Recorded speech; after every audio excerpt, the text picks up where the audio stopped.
Hi everyone, welcome to Gadgets with Gurman. I'm Mark, and today we don't have a small device for our table, but we actually have a bigger device here instead of our usual monitor for zooming in on the product. And this is the Element TV, and why is this interesting is because it was made in collaboration with Amazon.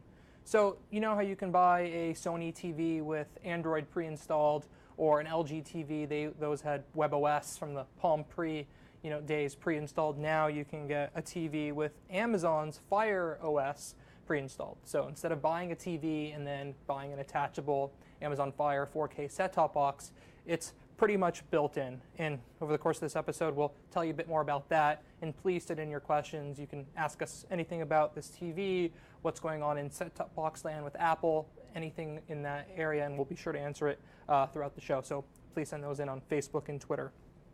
So the thing to know most importantly to start out with, that this is a 4K TV, so it has the latest technology. It's not going to give you the higher end quality of your $2,000, $3,000 OLED TV or high end 4K TV from Sony or LG or Samsung, but for the price, it's actually pretty good. This is the 55-inch model, and I was actually a little surprised when I saw the price on this one. It's $650. It starts at $450 for one of the smaller models. That's the 43-inch. It also comes in 50-inch for $550 and a 65-inch for just under $900 at $899. So the pricing for a 4K TV, combined with the price of the Amazon Fire box built in, it's actually pretty good, and I think a lot of these are going to sell maybe around Christmas time and the holidays for people looking for a new TV 4K at a low price. It is a pretty good deal. I can't emphasize that enough. So I think my takeaway is that for that price, $650, a 55-inch TV with the Amazon OS built in, it's a pretty good deal. But you're not going to get the quality that you might get out of a higher-end TV from Sony or Samsung, for example. And one of the other takeaways here is that you pretty much get what you get here. You don't really need to plug much in. I know at home I use a Sony TV with an Apple TV plugged in, and I find that all the apps and the over-the-air content and stuff, it works pretty well. I don't have anything else plugged in additionally.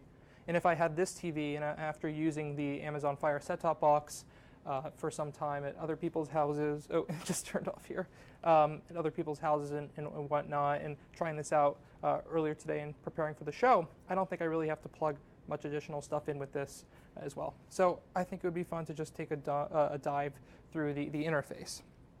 So this is the main Fire TV interface. I'll put the volume up a bit. That's where the volume control is, and it sort of gives you a little nudge here to tell you what you can do to quickly control things. So some of these buttons you can control different things. In fact, let's zoom into the remote and take a deeper look at that first before we dive in. So you can see here the remote, it looks very similar to the Fire TV remote that comes with the set-top box itself, but it does have some special controls for it being part of the Element TV. It has their logo and such, and there's a few quick controls here. Some of the controls here are Prime Video, so that's Amazon's service for streaming video, Netflix, and also Prime Music, and then you have your Alexa button, and we'll dive more into that. So let's zoom back out here and take a look at the interface.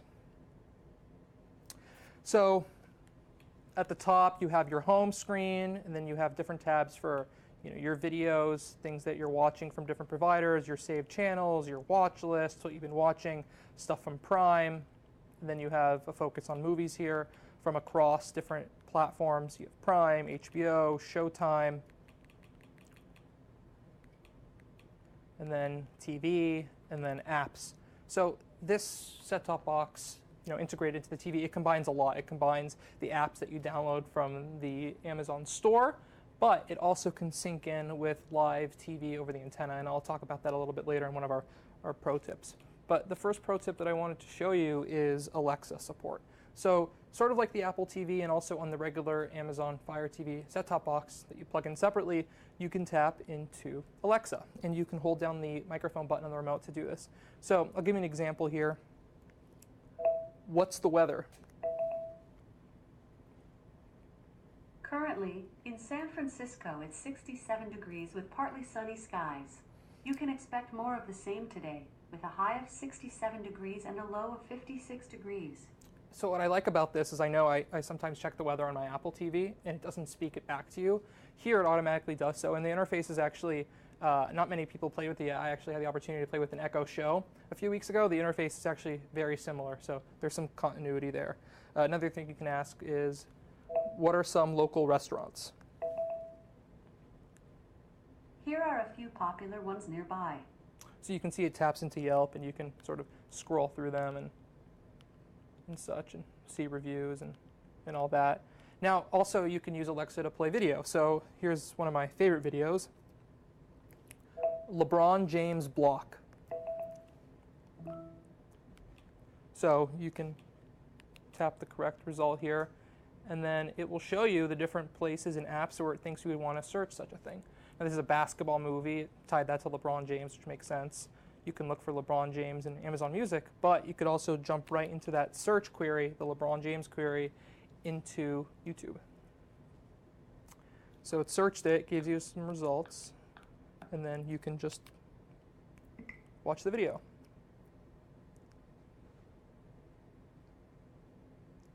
You've earned your 100,000 points. There's a little bit of an ad, Can I get one more? but 15,000 points. Some loyalty programs aren't. we'll mute that for now while that's playing. Now we do have our first question coming in here. What does it mean when you say 4K TV? So 4K is the next step above 1080p. Before that, there was 720p. Before that, there was 480p. You can see the block right here. Looking forward to the NBA Finals, clearly. But you can see how quickly you're able to launch it with Alexa and whatnot. So 4K, 4,000 pixels in the ratio. It's much crisper. There's only a few content providers, unfortunately, that support this higher resolution. Thankfully, Amazon is actually one of them. So with Amazon Prime, there are a plethora of shows that have 4K support. Netflix has some 4K support, and YouTube is another big name with 4K support. You won't find 4K in many other places. HBO doesn't have it yet. Some of the other providers don't have it yet. Hulu is increasingly adding some 4K as well. So there is a lot to like down the road coming in the 4K world as well. Now let's talk a little bit about picture quality. So the picture quality is not the best. It's not your high-end Sony, but for the price, the $650 starting price, the resolution is pretty good. Not the whole interface is in 4K, but everything that Amazon can control is actually in 4K. So it's as optimized as it can get. Other questions here. Besides YouTube, what other websites does it support? So that takes us to the apps question. Let's go to this apps section right here. Now these are a few apps that we have installed here. And similar to the main set-top box, you can jump in and download HBO, CBS, NBC, YouTube, Stars, Netflix, and whatnot. And something I really liked about the Amazon interface and other set-top boxes that I've used, including the Apple TV, don't do this. Now, just to step back, there are some apps that require you to log in with your existing cable account in order to access content on them. But there's others that you don't really need a login to get them. And it actually will separate the apps that require a cable login from the ones that don't require a cable login. That doesn't mean they're free. HBO Now is the same thing as HBO Go, but instead of logging with your Dish, DirecTV, Time Warner, you actually sign up and pay HBO Now over the top on the side in order to get that content. Same with Showtime, the CW, Crackle. Crackle actually has some free content. I've watched that a few times on my set-top box. So I really like that separation. But of course, if you want to get your Fox, your UFC, your sports, tennis, whatnot, there are some paid apps there. Twitter integration as well with the Twitter app. That's across the different set-top boxes. Obviously, there's games. It's very interesting. There's lots to like here. The App Store is pretty packed, and again, I like that separation between free content, paid content, what requires a login, what doesn't require a login. It makes it really easy on the user to know what they're going to be getting. Now, I want to jump back into Home here to get into one of our next pro tips. Now, this pro tip is all about live TV. Now, we actually have an antenna cable line plugged in to the Amazon TV, and I believe Amazon is giving those away, those kits to set up antenna TV for the first purchases before the device comes out during the pre-order period. And what that lets you to do is tap in to the antenna signal, like an older TV, in order to get your basic channels, like your 2, 4, 5, 7, 9, 11, 13, and whatnot. So we can actually go into live TV by saying, tune into NBC Live. So there you go. That is Access Hollywood. Great show. They're on a commercial break right now. And it's live TV. So you can mix your over-the-top through your internet connection, through your Wi-Fi connection or Ethernet connection with actual live TV. So if you want to see something live, you can jump right to it. You don't have to exit the set-top box experience to go to your live channel flipping and whatnot. It's all in one interface, something some of the other providers, including the Apple TV, don't nail. But Amazon does as best of a job it could do with that without going through the cable networks and striking those deals that we know are so difficult for the networks to do at this point. And for those just joining us, we're talking about the Amazon Fire TV built into the Element TV. So basically this TV, this 4K TV running the Amazon Fire OS on top of it. And please send in your questions if you have any. We have some more coming in here. Which app stores is connected to? Can you add more apps, or are you limited to whatever comes preloaded? That's a good question. So it's not limited to what comes preloaded. We actually installed this Bloomberg TV app. It's the best app on the store before we started the show, and we'll get out of that. But yeah, you can add apps. There's the Prime App Store through Amazon on here, so you're not limited. There's thousands of apps on there, and like I showed, you can separate between what costs extra and what doesn't cost extra.